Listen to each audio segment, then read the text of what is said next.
and welcome to the stream, guys. And you know the drill. We're no longer live by the Boss Hog Radio Network, but we do have the dynamic Secret Service duo on today. So I'm expecting Dr. Travis Yates if he makes it in time. But welcome, streamers. And we'll do the formal intros in about 6 minutes, but officially the stream starts in about 5 seconds according to the MBS clock behind me. And so 2 more seconds, and welcome to the Leo Roundtable, guys. We've got Rich Darapoli and Frank Leverage, both retired Secret Service special agents in charge, SACS, or a very special designation. And thanks so much, guys, for being on the show. Appreciate it. And got a little fancy background there going for Rich. And you guys, we got 6 minutes before we go live on satellite. So unless you really want to hear me talk to myself, you can open up those mics and engage. There you go. There you go. There you go. So all right, and look. Frank's always got to get dressed up for the show. I am wearing a collar. I'll have you know, Frank. I mean, I see the collar. Yeah, it looks nice. Yeah, you see the little logo here, like that. So. I'd love to have one of those too. Where would I buy one of those, Chip? Where would I get one of those? LeoRoundtable.com. Dude, if I was paying myself, for doing this, I would send everybody a shirt. But I'm not.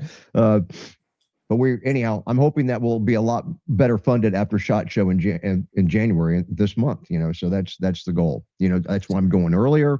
Keep the sponsors that we have and expand and get new sponsors. And we're kind of limited with radio. We've only got so much. We have a radio clock, obviously, that we're working on. And you only have so much radio time for commercials, according to the clock, so other than that, if you alter that, you dip into your, it's less content, and you don't want it to be advertisement heavy because then people just simply won't watch your show, so the clock we use is very favorable towards radio stations, but we've only got, like around, I think it's about 6 or 8 60-second ads. And then that's it. So we're kind of limited on advertising space. So it is valuable. So I'm looking to fill the rest of that up, later this month at SHOT Show. Fantastic. Well, I thought the president declared no tax on tips or radio show hosts. I think he did. Okay. I like that. Yeah. Yeah, so you don't need to pay any. You don't need to pay any taxes this year. Isn't that how I read it, Frank? Right? That's what I read. Yeah, sure. Well, I pay taxes, right? We know where our tax money's going. I like the way you guys think. I like the way you think. So yeah. I'm going to pop over here to Rumble and make sure that our Rumble feed is is up in operation. We've been batting 1,000 even on LinkedIn, which is good. In fact, speaking of LinkedIn, we'll talk about that in a second. MVS is online with others. Happy New Year! Thank you very much over at Rumble MVS 2020. You may need to change that to MVS 2026. I just said that. Now Sergeant George heard that, and he's going to try to jump on the bandwagon. He's going to steal that name from you. But it's 23 degrees in Northwest Colorado where MVS is at. He's the big fan of the show, and he sends me cases of this Black Rifle Energy, and he's fantastic. Oh yeah. So yeah, he's a good guy. So, and I'm checking our feed right now over here on LinkedIn here, seeing if we're live on LinkedIn yet. And are we lucky enough to be live? We are live on LinkedIn. So hello, LinkedIners. And we are going to be doing a gift card giveaway today as well. I think we're up for a Gold's gift card today. So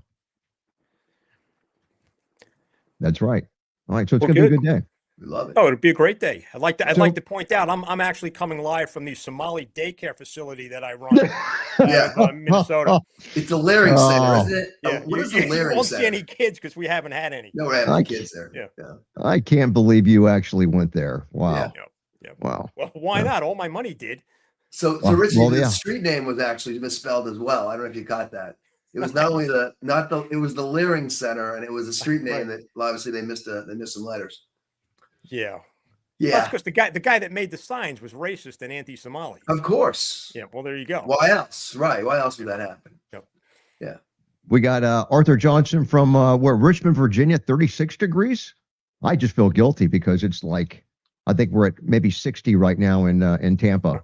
So I feel guilty. I just wore a sweatshirt when I went out this morning walking around the neighborhood. So with my blind dog, that's how I roll, man. I got my blind dog on the leash. He has no eyes. He is, when I say blind, and so I tell people he has no eyes. And they'll say, well, can you see it all?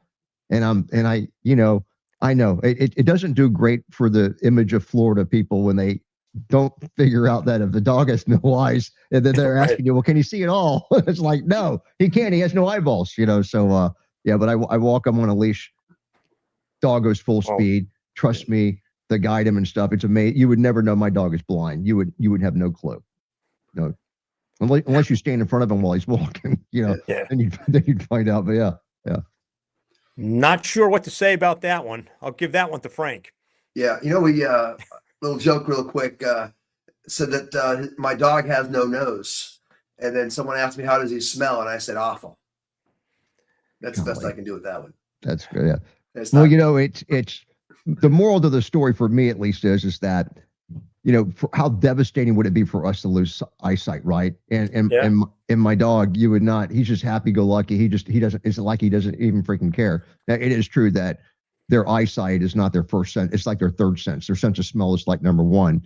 But it's a little lesson for me because it bothers me more than it bothers him. Because he did have eyes when I rescued him. They just had to be surgically removed because of issues and stuff. So, but we are 22 seconds out from going live on satellite, guys. And I do want to talk about on the air about what you guys did for New Year's and how you guys roll. Sure. So be prepared for that. 10 seconds. Here we go.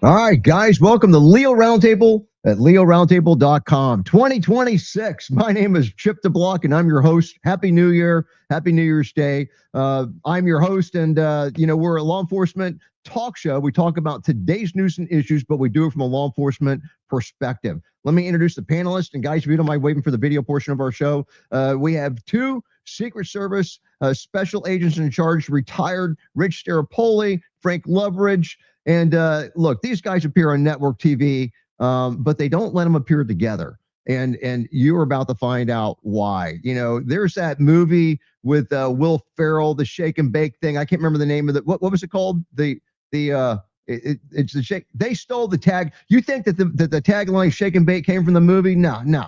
They stole it from Frank and Rich. They're the original shake and bake team. And then what was the name of that movie? Talladega Nights. Talladega Nights. Yeah, you're right. So yeah, that's they still. You should have put. The only flaw in this relationship is that you should have trademarked that name, that caption, so you could get royalties every time they use it in the movie. I'm just saying. Yeah, but thanks for being on the show, guys. Rich. Well, I was going to say the only other flaw is we really don't like each other. So that just adds to it, right, Frank? So Would you say to me? Yeah. See, now you guys can see why they don't allow them to appear together on network TV. And so I know you guys were probably doing the party thing last night. I know how you guys roll. We'll talk about that in a minute. Let me give a credit and a shout out to our sponsors. And speaking of sponsors, our title sponsor, Goals at Goals.com. Rich and I were on talking with Mike Fadden on LinkedIn, and we're promoting some of the Goals gear and stuff. And that was a lot of fun yesterday. So Goals.com, more information about them coming up. We have CompliantTechnologies.com, our satellite sponsor. And yes, thanks to them, we got on satellite radio on Cinco de Mayo, May the 5th, and we've been killing it ever since. AeroPrecisionUSA.com, our arms sponsor. We have Gunlearn.com, MyMedicare.live, SafeguardRecruiting.com, our streaming sponsor. And yes, during the live show right now, we're streaming to over 1 million followers thanks to Safeguard Recruiting. And 2bells.com. They built a new online store at leoroundtable.com. So if you want to get cool gear like the shirt that I'm wearing, or maybe even the coffee, they have new coffee mugs that are actually larger than this one. I can see it's catching Rich's eye. They're available at leoroundtable.com as well, that online store that they built for us. So check that out. FishOrlandoBass.com. Zach has got a bass fishing charter in the Orlando area. So next time you guys go to Disney, drop the wife and the kids off, hand them the credit card or a load of cash, and then hook up with Zach at FishOrlandoBass.com and do the bass fishing charter. Or if you're feeling very adventurous, do the alligator hunting. And that's correct. I am talking. That's right, Frank. The wild Florida alligator you can catch and relocate. You don't kill the baby alligator, but you catch and relocate the alligator. And I say baby. These are potentially some big suckers. So anyhow, FisherLandoBass.com. A shout out to Brian Burns for the Tampa Free Press at TampaFP.com. Thanks for carrying our content, Brian. Also Ray Dietrich, former lawman.com, and Travis Yates with lawofficer.com. Thanks to all those entities for helping make the show happen. And now let me whet the appetite. What in the world are we going to be talking about today, guys? I was watching the news cycle. It's New Year's Day. That means last night was New Year's Eve night, and I was waiting for something to happen. So yeah, the headline we're going to be covering, and it's titled "Around 40 Dead and at least 100 Injured," and Frank's got an update on that one after horror New Year's Eve explosion at a packed ski resort bar in Crans, Montana. And so when I'm in bed, checking out my phone for the news, and I read Montana, I'm thinking, crap, this is the freaking States, and it's not Switzerland, but we're going to be, covering that. But there were some updates, that Frank's going to make us aware of. We've got a watchdog group demanding answers after an unbelievable security lapse by Trump's Secret Service team, and these guys are going to kill it on that. And then we've got another update. We covered this last week. FBI raided the home of a Secret Service agent in a tax fraud investigation. They didn't give the agent's name or the company. I had all that information in the show last week. I didn't release it because it wasn't out there, but they made it so easy to find because the article was giving quotes on the purpose of the 501c3, and I just typed it in, and up popped the guy's name, Secret Service agent, former NFL, all that stuff. So we'll be talking about that. Judge Dugan could be impeached before she gets sentenced. That name might sound familiar. We'll talk about that. We have a suicidal guy with a knife fatally shot by San Diego County Sheriff's deputy after he calls 911. And then Monterey County deputy shot an armed man through the windshield. Police officer pinned and dragged by a driver during a traffic stop. That still happened. Then Waterbury detective justified in returning fire after being shot by a carjacking suspect. So that's the news. Before we get going into all that, how did you guys spend your New Year's Eve? That's what I would like to know. How do you guys roll, Rich? It was just a quiet one here at home. Chip, people ask me all the time, you're a New York guy. Have you ever been to, Times Square for New Year's Eve? There is no way I'd go near Times Square on New Year's Eve. I thought you'd be with Laura Ingraham hanging out at the house, breaking bread, Yeah. you and Frank. As long as she wasn't in Times Square, there is always that possibility, right? But if you've never been around a crowd of 1 million people penned up, and I do mean penned up, once you're in there, you're not allowed to leave. So, you got to figure out on your own what you do about the facilities. You're there. So people get there at, 5 o'clock in the morning, and they're there till, a little after midnight. Oh. And it's never been 80 degrees on New Year's Eve in Times Square, right, Frank? Well, yeah, and I'll tell you one thing. It's been a while since I've worn diapers, and I'm not about to start wearing diapers now either. Right. That was my next question. How do they handle the bathroom facilities with that many people in a confined area and they can't leave? How do you do that? Well, it depends. It's not for people. It just depends. It's gotta be, right? It's not just for people with bladder control problems.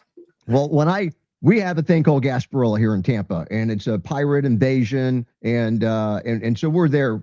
You're on your feet and you're there for hours, and I mean like forever. So I don't drink, and I mean I don't drink liquids. I don't hydrate, and because if you've got to go to the bathroom, that's simply not an option. Yep. And then if you're lucky, you may be able to get someone to finally get to you to give you a brief relief, and then you can find somewhere to go pee. And guess what? A lot of times it's not a porta-john. You're just doing it behind a building or something. It's usually dark at night. If you're good, but I mean, it's just when you have at that point, it's hundreds and hundreds of thousands of people in a small confined area, and you can't even freaking move. So so anyhow, I didn't drink liquid, but as I got older, that caught up with me. So I have to drink liquid now.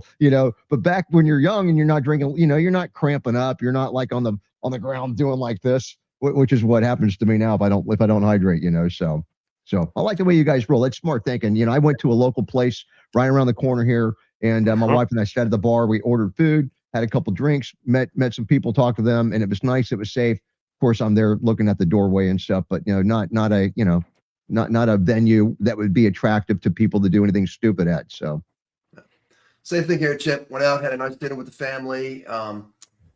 Called. We had about 5 o'clock reservations, and by 7:30 we were back home and watched the ball drop, watched the Nashville special, and called it a night. Quiet. All right, smart. Well, guys, let's cover the Switzerland thing first, if that's okay. And there's not a lot of information, but I know, Frank, I know you've got some update stuff. But just what I had as of this morning on Newsbreak.com, around 40 dead and at least 100 injured after a horror New Year's Eve explosion at a packed ski resort bar in Crans, Montana. So that's Switzerland. As I said earlier, and look, there's some new information that might question whether or not it was in fact a terrorist attack or not that Frank will get into. But this, at least this morning, initially 9 hours ago, they said that around 40 people have been killed in an explosion at a ski resort bar in Switzerland with at least 100 people injured. I found out later in the article that it was actually a basement setting the bar. The blast ripped through a packed tourist bar in Crans, Montana, and a fire erupted afterwards. The Velez Cantonal Police, the chief, Frederick Gisler, said that dozens of people are presumed to have died in the blast at the La Constellation bar. And it goes on to say that 2 French nationals have been confirmed dead, or I'm sorry, confirmed as among the victims. And a fire was reported at 1:30 a.m. local time, so an hour and a half after, the ball dropped. And that's when they saw smoke coming from the venue.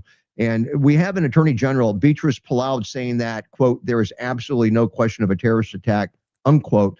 But as I understand from Frank, that there may be a question now. The venue can actually hold over 300 people within the bar, which is kind of like, it's a basement.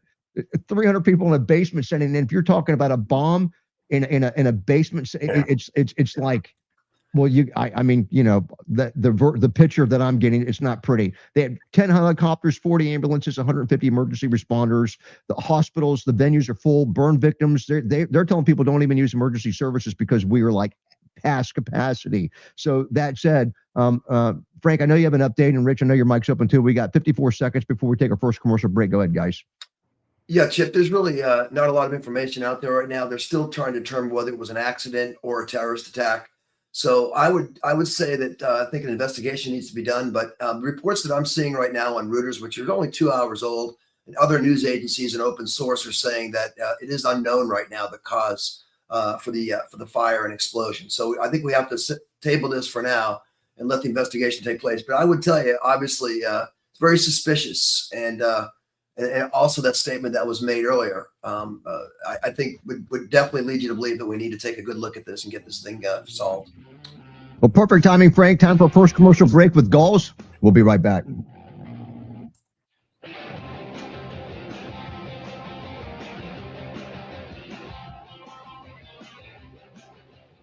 All right, guys, as police officers, we get a lot of gear, right? And then when you throw the online option, the choices are almost limitless. But I want to remind everybody about what's really important here, especially as we enter the new year. It's supporting the companies that actually support law enforcement. A lot of guys say they do, but guess what? Do they really? And I don't know if a company does it better than Gauls at Gauls.com. And listen to this, even their motto, it's proud to serve those who serve, which of course they do in spectacular fashion. Not only that, they walk the talk, the talk. I almost did like the little Boston accent. They support dozens of focus organizations like this radio show. So when you're looking for gear, please support our title sponsor by going to Gauls at Gauls.com. And they're going to do you one better for the loyal listeners of the show. They've been giving away gift cards and for everybody. So we're going to give away one today, a $50 Gauls gift card. And you guys can get one for your family, friends, and loved ones as well at Gauls.com. And they will be your new best friends. If you haven't been there lately, check out Gauls at Gauls.com and all the gear. You'll be very glad that you did. And now, guys, we're going to be talking about Compliant Technologies at CompliantTechnologies.com. And look, we all know about our favorite product that they have. It's called the glove, but they have more stuff. In today's world, protection goes beyond physical safety. It's about safeguarding those in the front lines from what we call hidden threats. And that's where MyTech, a division of Compliant Technologies, comes in. Now, MyTech provides advanced protective solutions designed for law enforcement, corrections, and first responders. Their Eagle Protect nitrile gloves, they offer 4-hour fentanyl and xylene protection, giving you peace of mind in high-risk environments. Plus, their MyShield disinfectants and sanitizers, they actually eliminate 99.9% of germs, bacteria, and viruses on contact. We're not done. They continue to kill for up to how long? 28 days, helping you stay protected both on and off duty. So when safety is non-negotiable, you can trust MyTech to deliver the protection that you need. You're going to learn more about how to equip your team today by simply going to CompliantTechnologies.com/MyTech. Again, CompliantTechnologies.com/MyTech. And hey, because the best defense starts with the right protection. All right, guys, we've got 2 minutes before we come back to the radio portion of the show. I think we're off to a good start, though. And we are going to be doing a free $50 Gulls gift card giveaway today. So we got a ticker on the bottom of the screen. As long as you guys haven't won in the past 90 days, and if you're watching the stream, all you have to do is type in the word Galls, that is GALLS, and give us your email address. It's a digital card, which means that I need to email that to you. So as long as I get the email address and you haven't won in the past 90 days, and you type in Galls and give us the email address, you are up to win that free $50 Galls gift card giveaway. And what a way to start the new year, huh? And you know, Rich and I were tearing it up on LinkedIn yesterday because I posted a picture of myself wearing the new mission-made tactical pants that actually Galls produces. So Galls is really, they normally don't make anything. I mean, they carry other people's products, you know, like 511 Tactical and Danner boots, but they're making or, you know, under their own name, the mission-made tactical pants. What do you think about the pants, Rich? I'll tell you, they did a real good job. You know, one of my biggest problems with BDUs and these utility pants is that after you wash them a few times, they get all wrinkled and they fade. And if you're wearing them as a uniform, you know, day in and day out, that looks horrible. But Galls solved whatever that problem was. And you know, I'm hesitant to describe these as uniform or utility pants because you could get away with wearing these as dress pants, or, you know, certainly business casual pants. Just a really, really good product, well made. They seem to have solved a lot of the problems with the pockets getting hung up on things and things falling out of the pockets. But the pockets are still large enough where you can put you know, you can fit a couple of Somalis inside these pockets. So well done. Yeah, why not? Why not? Love it. 5 seconds going back to radio. Perfect timing. Here we go. Oh.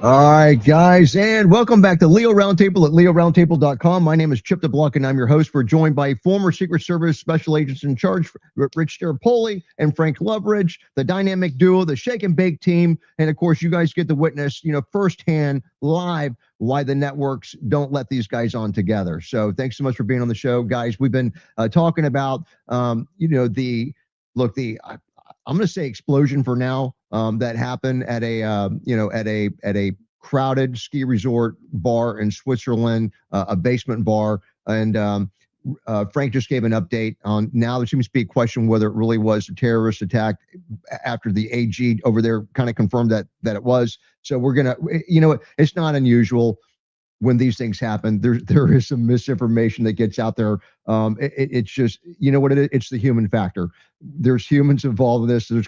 So you can't get too critical or be too picky, you know, anyhow. So there's going to be mistakes that are made. That said, is there anything else in reference? I know, Rich, anything you want to add on this one? Well, I think just one thing I'll add is that's a pretty bold statement of the Attorney General to put out. That was pretty confidently said, but you also have to keep in mind, we don't know what she's referring to when she says terrorist, right? Here in the States, we're thinking of ISIS or, you know, the jihadists that are out there. For all we know, they've got a small fringe group that likes to build bombs and, you know, blow up local businesses, right? So their version of terrorists might be different than what we're thinking. So we just have to wait and see what comes out of this thing. Yeah, and I seriously doubt. I'm pretty sure she was not there on the scene. She's relying on information that's being fed to her from what source, you know? So, but I bet she'll never make, if it's not true, I bet she'll never make that mistake again. Yeah, no kidding. She's going to pay publicly for it a little bit. Hey, let's move on. And I know this is going to be in your wheelhouse. NewYorkPost.com, Watchdog Group demands answers after unbelievable security lapse by Trump's Secret Service team. Wow. So here we go. And I got the perfect guys on to cover this. The Secret Service continues to endanger the president's life with lax security and government is sitting on information that might expose recent failures, which allowed President Trump to get shouted down by Code Pink protesters during a recent outing to a Washington, D.C. restaurant and Advocate Sphere. So it goes on to say that this is Tom Fitton with Judicial Watch. He told the Post that, hey, I'm just really concerned about the president's safety. And it sounds, I got to say, it sounds like he genuinely is. And he goes on to say that he was, speaking about the president, he was almost killed twice, supposedly under the protection of the Secret Service. And then they walked him into a potentially dangerous ambush. And he's talking about the September incident at Joe's Seafood, Prime Steak, and Stone Crab. and a lawsuit demanding that the government actually hand over internal communications relating to an incident where Trump dined and faced chants. And most people probably seen the video and remember this. He was getting chants from protesters who appeared to have advance notice that he was actually going to be there. The Watchdog Group has been trying for 3 months to get the information on how the protesters got or seemed to get advance notice that Trump was actually going to be there. And because these are closely held movements, right? It's not out for general knowledge. The people were allowed to get within an arm's length of the sitting president, and they had knives and who knows what else in the restaurant available to them, according to Fitton. Judicial Watch filed this lawsuit back on December the 18th in Washington, D.C. federal court, seeking, quote, all internal emails and text messages among United States Secret Service officials in the Presidential Protective Division regarding the presence of Code Pink protesters, unquote, at the eatery. It also wants all emails sent between Secret Service officials on any email account ending in codepink.org. And the government allegedly ignored the December 9th deadline to come up with the information according to the Freedom of Information Act. So that's a little concerning. And protesters inside and outside the restaurant, they chanted about Palestine. So that kind of puts you like in their head how motivated they were. And protesters seated near him were comparing him to Hitler. Trump dined on September 9th. He was with J.D. Vance, Secretary of State Marco Rubio, Defense Secretary Pete Hegseth at this seafood and steak joint. It sounds like a pretty cool place to eat, actually, but I wouldn't want to be there under those conditions. Frank, you want to start us off? Yeah, first of all, I want to say that this was an off-the-record movement, which means this movement was not on the presidential calendar. So the way they treated this was not a full advance that they would normally do for a regular site that they were going to. So the way to keep this, to be able to do this OTR is to make sure you keep it secretive, that nobody knows the president is going there, so that nobody could find out. But go ahead, Chip. Let me ask you something. So I've done a ton of Secret Service local law enforcement details in conjunction with Secret Service. And so on a lot of these things, I mean, the president or the VP will all of a sudden say, you know what? I want a Cuban sandwich. Let's go to La Teresita. Mm-hmm. And dude, it is like the scramble is freaking on. You've got an advanced team going to the restaurant, securing it, and all that. So is that what happened here, or was it more planned out than that? Do you think, or could it have just been like a spur of the moment thing? Or well, somebody had reserved those tables to make sure those tables were secured. Okay. So that probably happened at least hours before the president actually went. And something else you'll remember: there was another OTR that we had a problem with, and that was Mar-a-Lago. You remember that correctly, on the golf course, Trump International Golf Course. That was also an OTR. And I was on another network or a network where I talked about the problems with the OTRs is you can't keep this secretive. And also you can't stop predictive analysis. People know on a Sunday afternoon, the president's going to golf. There's a golf course right there adjacent to it. It's named after him. Of course he's going there. So there you had Ryan Ruth sitting out there for 12 hours. If we did a proper advance, he would have been detected. But we didn't do a proper advance. We treated it as an OTR, an off-the-record movement. Same thing happened at the steakhouse as well. They treated it as an OTR. Now I'm going to tell you something, Chip, and Rich, you'll vouch for me on this one. When you start talking to people and you start showing up at these venues trying to keep it secretive, it leaks out. And somebody leaked it out, and Code Pink showed up. There's no way they would have just happened to be there. And they had tables literally right next to his table. What if that was a suicide bomber? What if they secreted weapons before the Secret Service actually got there and had a weapon available? Heck, they had knives and forks, at least. I mean, this was a dangerous situation. And you said it best, Chip. It wasn't just the President of the United States. It was the Vice President of the United States. It was also the Secretary of State. We had a continuity of government in that restaurant that could have been taken out. Richie, what do you think about that?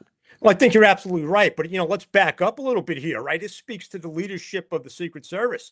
We've said, and I don't think anyone will disagree with me, Donald Trump is probably the #1 threat on everyone's target list in the world and one of the most polarizing figures we've certainly seen in our lifetime.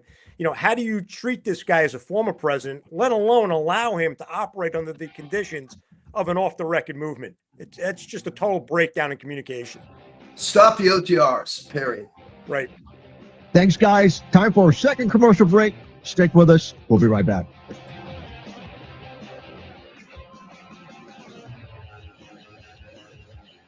All right, guys, introducing Aero Defense by Aero Precision at aeroprecisionusa.com, a beacon of durability, dependability, and all-American craftsmanship in the realm of duty rifles. And yes, we're talking about long guns. They're born from an aerospace engineering company, so you know these guys know what they're doing. And Aero Defense by Aero Precision demands perfection because settling for anything less is not an option when your life is on the line. Visit aeroprecisionusa.com for a lineup that matches every discipline because they basically have something for everybody. You know, back since 1994, they've been quietly leading the AR builder parts domain, but now they're making waves in the complete rifle arena with soulless bolt actions. And that's not all. Their M4E1 Pro and their Mod 4 handguards, they already hit the market at aeroprecisionusa.com, the embodiments of duty rifle excellence, but they're now being tailored for the civilian customer. That means that now you guys can start getting your hands on the primo stuff. And their M5 AR three-weight platform, nothing short of spectacular. So don't settle for less when you can have the best. Head over to aeroprecisionusa.com. And we got 4 minutes, guys, before we come back to the radio portion of the show. And I think we're off to a, man, the time's already flying by. Can you believe we're already halfway there? And I just want to remind our listeners that we are doing a $50 Galls gift card giveaway here on New Year's Day. So if you haven't won in the last 90 days, all you have to do to enter is type in the word Galls, that is GALLS, like Andrea Wall did, and give us your email address, and you'll be automatically entered to win. So thanks, guys, so much. No, definitely recommend doing it, Chip, right? For the 20 or 25 million or so people watching this thing. Yes. I'd absolutely go online and do as Chip said and see if you can win this thing. Are we allowed to get involved in this, Chip? Are we allowed to participate in this as members of the show? You could try. There you go. No, you know, we had Patton on, and I guess you haven't met him, but we had him on a show. And you know, he's the CEO of Galls, and he was really cool. Richie was on the show. I can't remember who else was on the show, but he offered to send us tactical pants. And at the time, Rich took him up on the offer. I did later on. I was at that time. Remember, I had blown out my knee, and I'd had surgery. I had this huge brace on my leg, and so I had to wait. But as soon as I got the brace off, I gave Mike a call. I said, man, if you're still willing, I'm there. And so I put it on LinkedIn yesterday, and Richie was on there talking, and I was on there talking about it and stuff. And yeah, it was great. But yeah, the $50 gift card, what a great way. And they kind of do that for us to be able to do giveaways for people on the show. And it's really to, you know, people love giveaways, you know, and so we do that. We do the people that built a new online store, Two Bells. They do a giveaway gift card code, so people can, the first $20 that they spend on the store is covered by Two Bells, and we got some good stuff going on, some good giveaways. So, you know what else is great about these pants, Chip? They don't have any markings on them or any indications that they're tactical, you know, BDUs. So you can get out of your patrol car or your ambulance and go in somewhere and order lunch.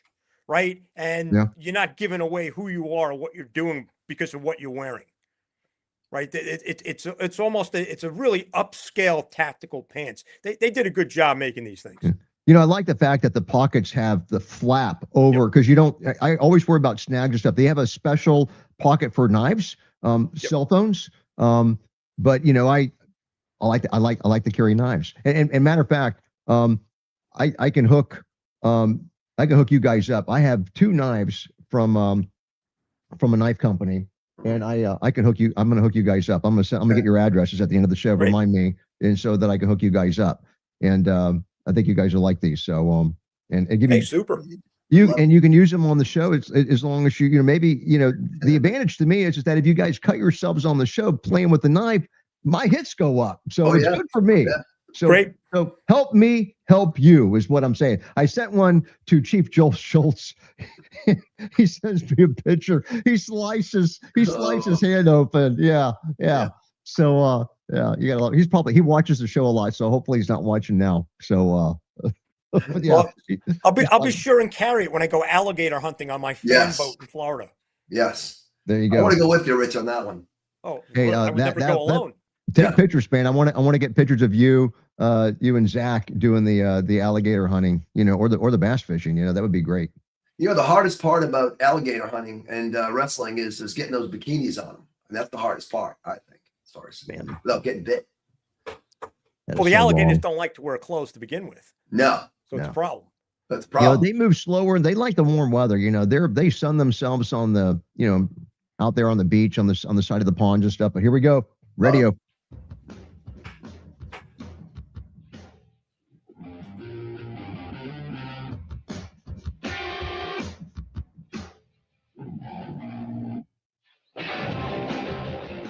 All right, guys, welcome back. Leo Roundtable at leoroundtable.com, the law enforcement talk show. My name is Chip the Block, and I'm your host. We're joined by retired Secret Service Special Agents in Charge Frank Loveridge and Rich Garapoli. We've been talking about Secret Service details, dropping the ball where President Trump is concerned, and organizations trying to get communications to find out some inside scoop on that. Any more commentary on that, guys? Are you ready to go on to the second Secret Service story? Frank Loveridge. Yeah, Chip, I just want to say one thing.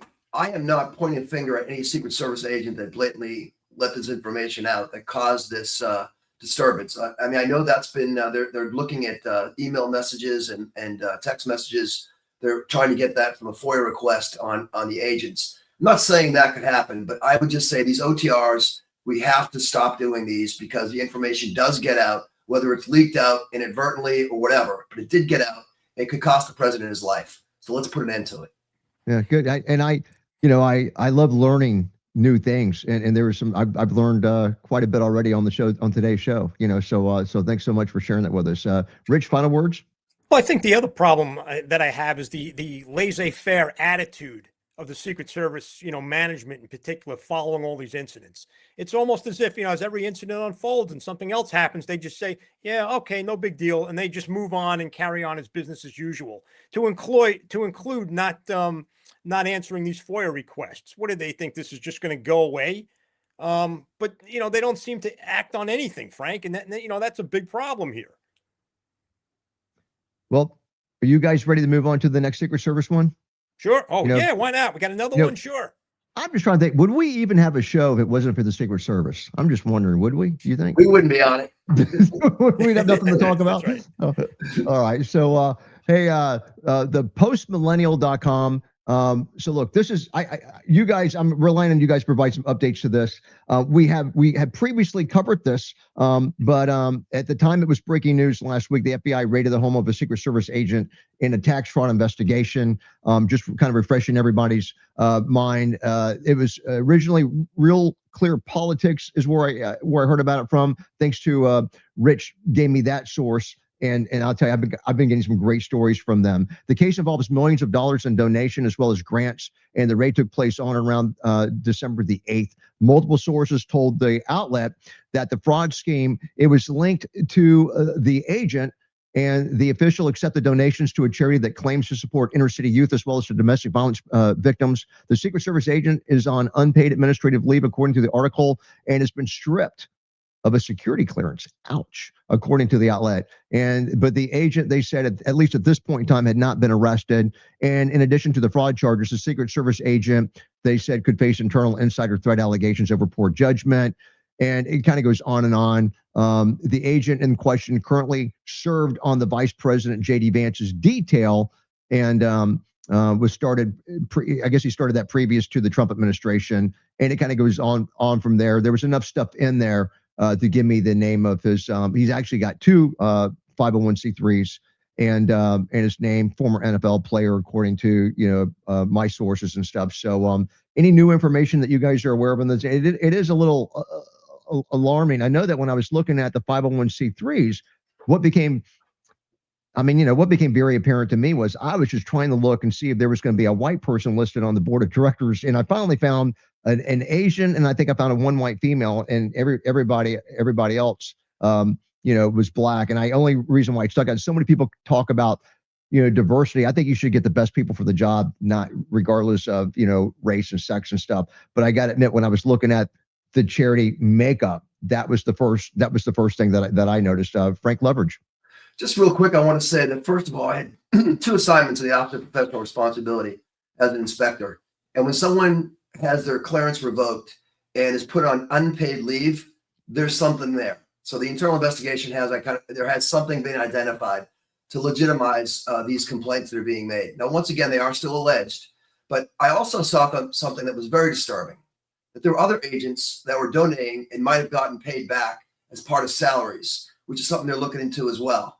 Now, my question is that how could they get this off-duty employment approved?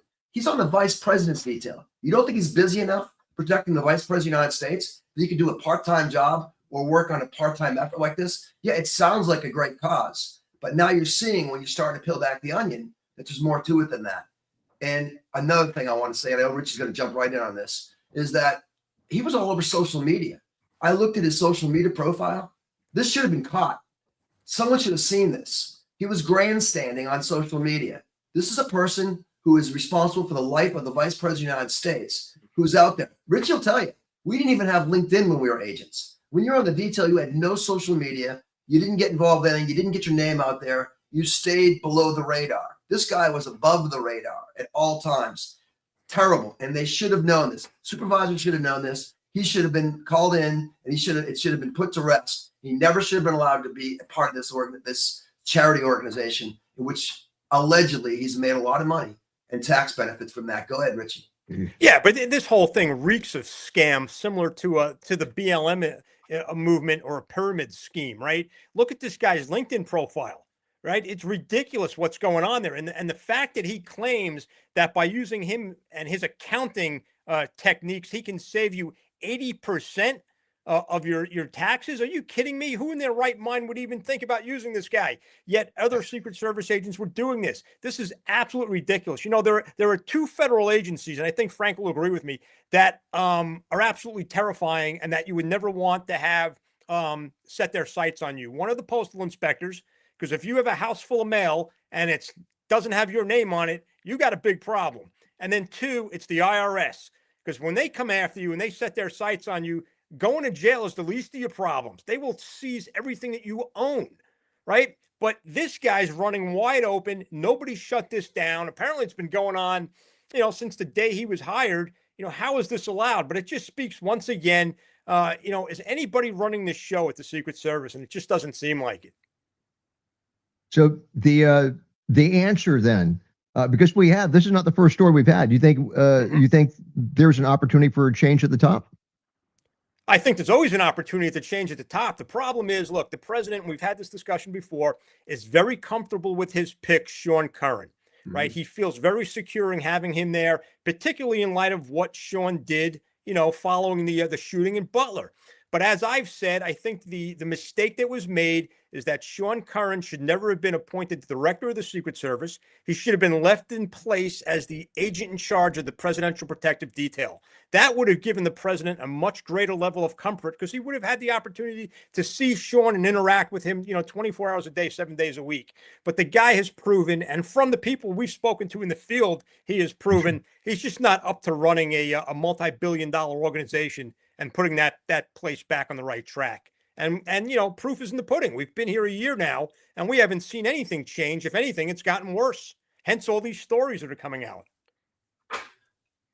Yeah, it is true. I have seen firsthand, and as we all have. I mean, when you get old enough and you've been around the block, you do see people that maybe are fantastic at their job. It doesn't necessarily mean that they're going to be fantastic at having more responsibility, right?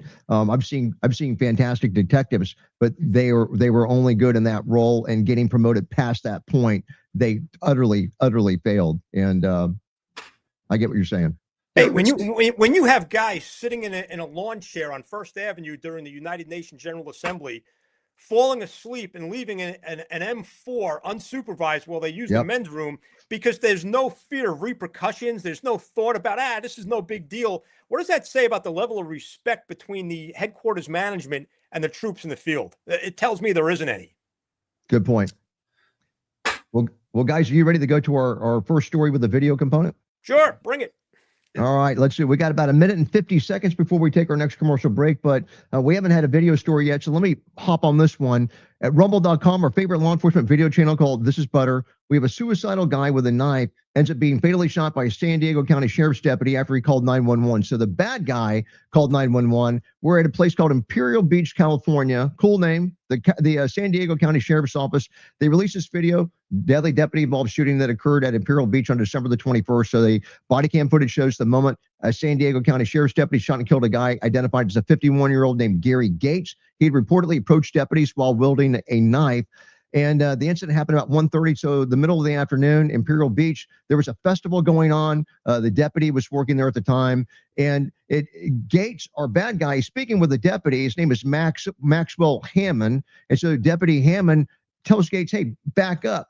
Gates complies, but then he pulls out a knife and he tells the deputy to get his gun out and not to miss. And then he advances on the deputy, who complies and fires and doesn't miss. He hits Gates, and Gates later dies at the hospital. So he got what he wanted. Commentary on this one, guys. We got 38 seconds.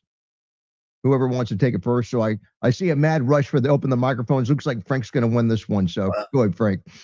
Oh, thanks, Rich, for standing down. I just want to say that it's a use of force issue, obviously. And when someone has a knife and he's coming towards you with a knife, that is deadly force, and you're authorized to use deadly force to neutralize the situation. That's exactly what the officer did. I don't see a problem with it. And the hit ratio went up with this cop, so I was pleased to see that with the deputy. Commercial break, guys. Stick with us. We'll be right back.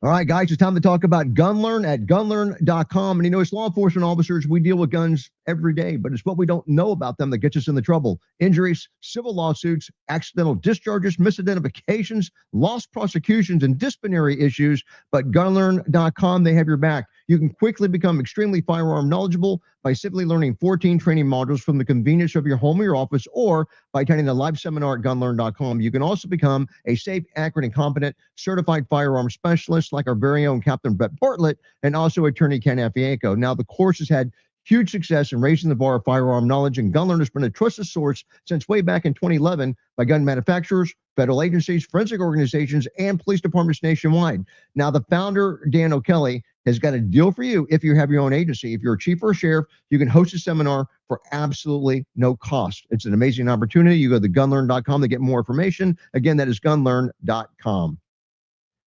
And we got 2 minutes before we come back to the radio portion of the show.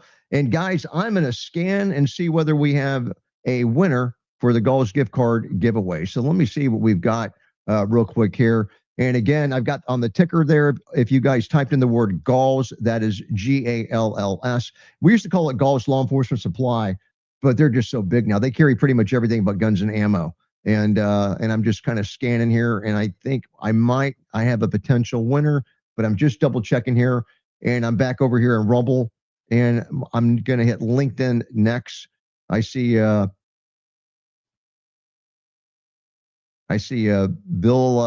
BC did not type in the Galls word, but he did earlier. Okay, got that.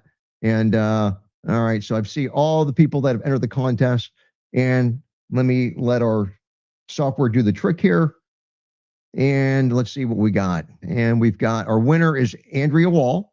And I have the Andrea Wall's address on Yahoo. So congratulations, Andrea, on Facebook with the Yahoo email address for winning the free $50 Galls gift card giveaway. I just did a screenshot so I won't lose it. And so, hey, another happy winner. Look at that. What a great way to start off the new year. I wonder what Andrea, if you don't mind, tell us what you're going to do with the gift card. Is it for you, for your husband, significant other, child, neighbor, the local precinct? Kind of curious what you got going on with that. So if you don't mind typing that in the stream, we'd love to hear from you. So good show so far. Everybody having a good time? Having a great time. Hey, Frank, if you get a chance, why don't you call Director Curran? Maybe he can deliver that Galls gift card to Andrea Wall personally. He doesn't seem to have a whole lot going on. No, he doesn't. He's probably out for the holidays right now, so probably won't be able to get it to him. Yeah, why not? Andrea's happy. Look at that. All right, 5 seconds, guys. I'm hitting the music. We're going back to radio. Here we go.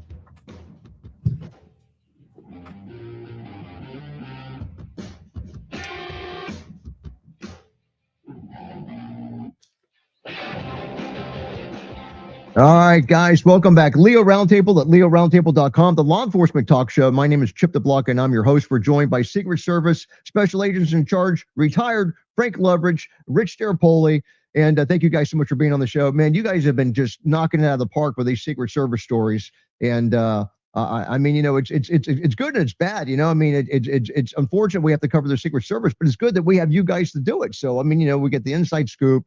You know, I've worked a lot of Secret Service details, but I'm still learning stuff from you guys about stuff going on behind the scenes and how decisions are made on how they do stuff.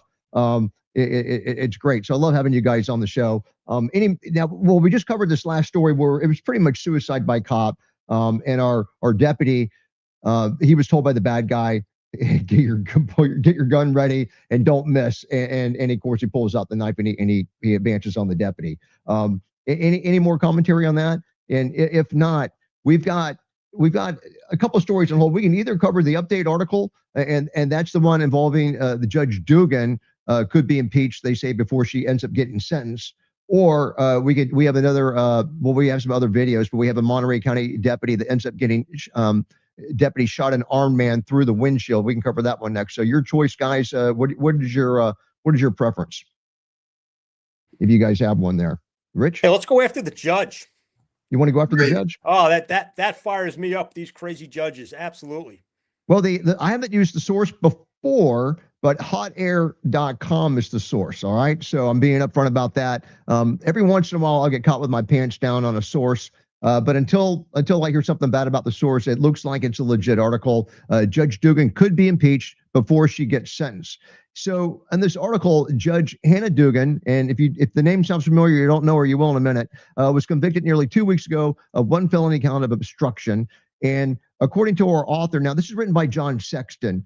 I got to tell you, I like this author. I like the way he writes and how he processes information, and by the way he writes the thought process. So he goes, it seemed pretty clear, and this is him talking, that the failure to get a conviction on the other misdemeanor count had everything to do with the judge's instructions to the jury. And then he explains it. So, as the jury deliberated, the question came out, did Dugan, the judge, need to know the identity of the man immigration agents were seeking to be found guilty of concealing him?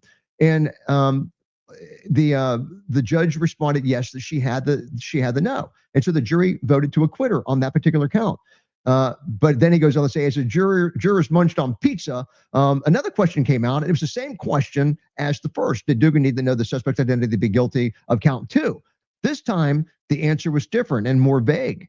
So the jury found Dugan guilty on count number 2. So in any case, what usually happens after conviction is that the judge sets a date for sentencing. And so far, though, Judge Adelman has not done that in Judge Dugan's case, which, according to our author, is unusual. And I have to say, from my experience, it is too. U.S. Judge Lynn Alderman has not set a sentencing date or even ordered a pre-sentence investigation. That usually happens right away. The pre-sentence investigation, background check by a federal probation officer. They go details of the crime, defendant's criminal history, personal life, victim impact statements, all that kind of stuff. And it goes on to say how it's unusual for a judge in the Eastern District of Wisconsin not to immediately order the pre-sentence investigation and set a sentencing date after the jury returns a guilty verdict. He kind of has a hypothesis on why. After Adelman read the verdict in December the 18th, Dugan's defense team said that they would ask him to overturn the verdict. The team indicated that they're going to argue that the judge's answers to the jury on those instructions, that they were unclear and possibly improper, and judicial immunity is likely to come back as an argument. Now, it's a fact that Judge Adelman did not set a sentencing date, and that will indicating whether to overturn the jury's verdict, and they're wondering if that's the reason why. So too early to say, but it seems safe to say that he's taken the motion seriously, and a decision won't be made until March on this one. There's some other stuff in there. I'll let you guys, I want to give you guys, stuff to talk about, but we got 5 minutes to go, guys. So Rich, you want to start us off on this one? Yeah, I'll tell you, I love to see stuff like this. Actually, I'd love to see her go to jail immediately, but hey, let's start with the disbarment first, and then go after this woman. But these activists, Rich, I'll tell you what. I'm sorry to interrupt you, yeah, but just for there perhaps are people watching the show that are unfamiliar with the whole thing about the illegal and who shows up to take custody. And if you don't mind, or I can do it, but could you refresh the minds of the people that are listening to the show and remind them exactly what the judge is guilty of before we, to kind of lead them down the road a little bit? Sure. Well, without boring people too much, basically, you had a judge who was sitting on the bench, had a defendant appear in her courtroom. Federal authorities showed up and said, "Hey, Your Honor, we're here. We're taking custody of this person. This person's here illegally." The judge then, makes it a point to facilitate this illegal alien walking out the back of the courtroom, down the hallway, and out of the building, resulting in a foot chase out in the street where the federal authorities had to go chase this guy down. So basically, she's impeding a federal investigation, interfering with federal agents, interfering with this whole illegal alien ICE process, because she's another one of these woke liberal activist judges that we're seeing all over the country, with this Trump derangement syndrome. And yes, I'm becoming to believe more and more that is in fact real. And she thought she could just get away with this without any repercussions. So it's about time that, the federal authorities are starting to go after these people. And I love every minute of this. There's a whole list of federal judges like this that need to be locked up and put in federal custody. Yeah, Rich, yeah. I was just going to say one thing, and that is that we have to hold these judges accountable. Yep. She broke the law. She has to be held accountable. What if someone got hurt during that foot pursuit? If you watched that foot pursuit and went down an alley into the streets, someone could have been hurt, all because she decided to let her politics rule and let this individual escape from the custody of the ICE agents that were doing their job. No way can we tolerate that in a society. We have to hold these judges accountable. She's 66 years old. Who knows if she'll just go into early retirement? But I will tell you this. She needs to do some jail time to send the right message to all the judges out there. That needs to happen. But you know what, Frank? These people don't care. So I totally agree with you. What if this guy did run through, a crowd of people and start slashing people, and, somebody gets into these judges do not care about this. We've seen this all over the country. So the fact that this woman, 66, 76, I don't care what she is, you know what? It's got to start somewhere. I would love to see this lady behind bars. Agreed. Wow, that's not the first judge we've had an issue with too. We had a judge harboring, an illegal at his residence, and pictures of them with the gang connectivity, guns. Well, but what a statement that would be for this judge actually to get some time. Now the article was talking about the impeachment of the judge before the sentencing takes effect, because there's no sentencing hearing. And that would be refreshing. That would be a statement. That would be a massive statement. Listen, these judges are a bunch of whack jobs, right? The public is now, the curtain's been pulled back, where the public is seeing this more and more. Everyone thinks these people are high and mighty, and they would, they'd mull over their decisions and send bad guys to jail.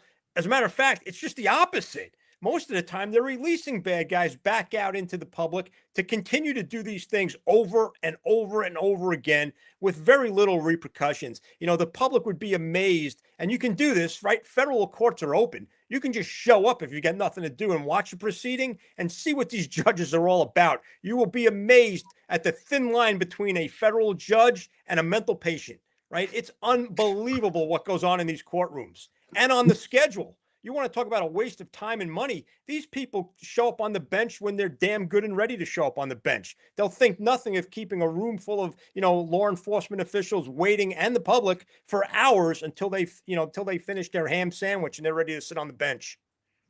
Right? Frank has seen it, right? I'm not making this up. I was just going to say, going back to New York, we both worked our field office in New York City, and we were involved in the Southern District of New York and Eastern District of New York. Yep.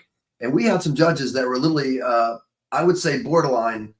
I won't say mentally ill, but they were very strong personalities. Let's put it that way. Hey, you had the one guy in Eastern District. There was a federal judge in Eastern District that was 96 years old. Yeah. He would routinely sleep on the bench in the middle of a proceeding, right? You had the other judge in Southern District, whose only other accomplishment prior to becoming a judge and a prosecutor, she was a Playboy playmate.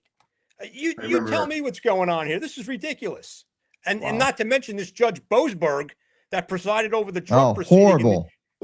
That guy belongs in prison. Come on. Yeah. Well, guys, we are out of time. What a fantastic show. You guys did amazing. So thank you guys so much. I to Rich Darapoli and Frank Loveridge, former Secret Service special agents in charge. You guys knocked it out of the park. Hey, I usually take this opportunity to talk about the Wounded Blue at thewoundedblue.org, Lieutenant Rainey Sutton's 501c3, but a good 501c3, not like the one the Secret Service guy started, but helping cops out in the world of hurt that are suffering from things like PTSD and other things.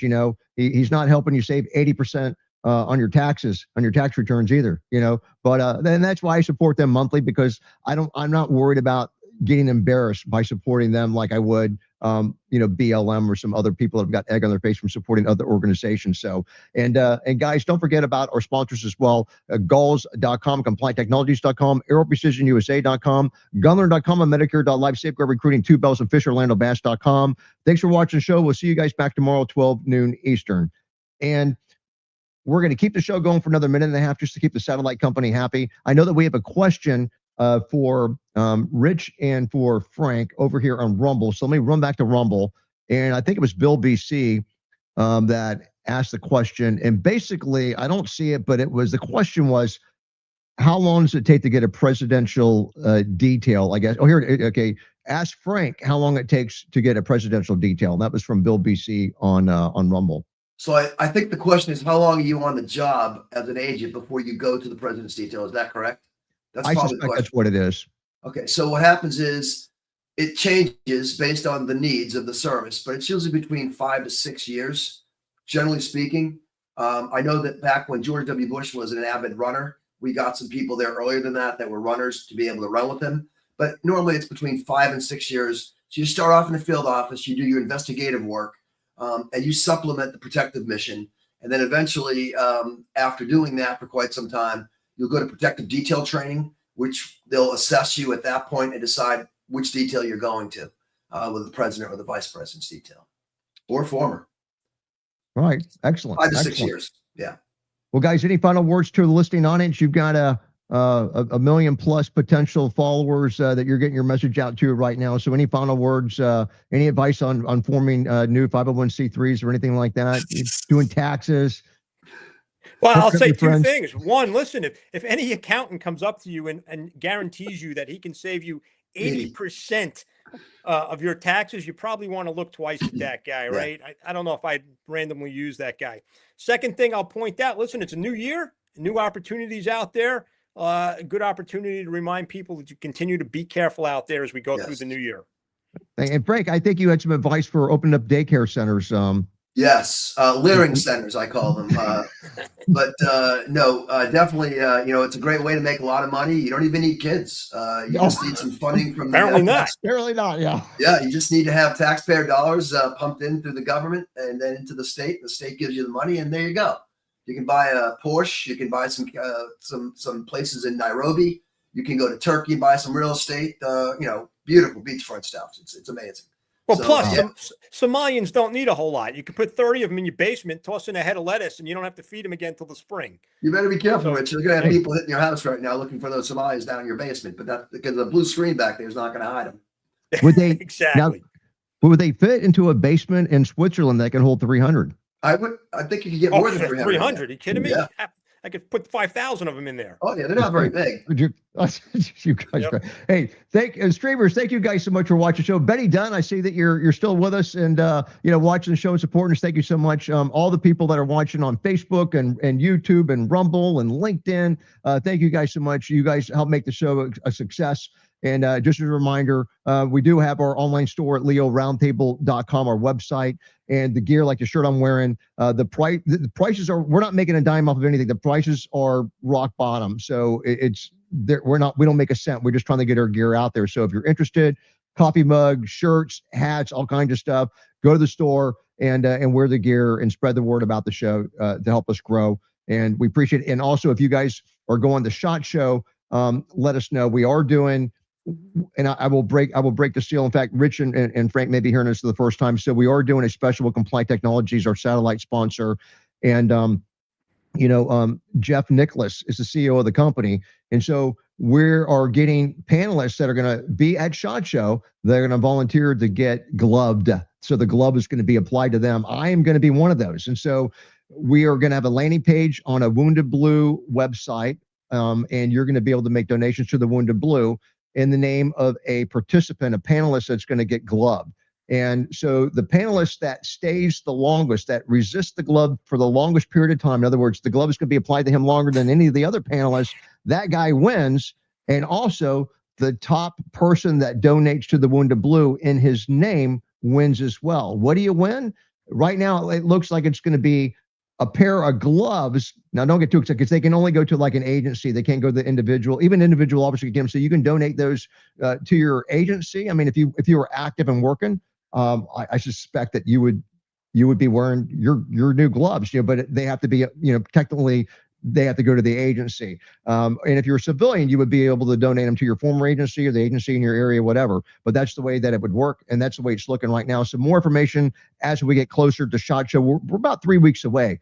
That is the SHOT Show's January 20th through the 23rd. So that'll happen sometime. We're going to film it, and we're going to have sound and everything. We're going to have a waterproof liner in case anyone loses their bladder. We're going to have everything prepared.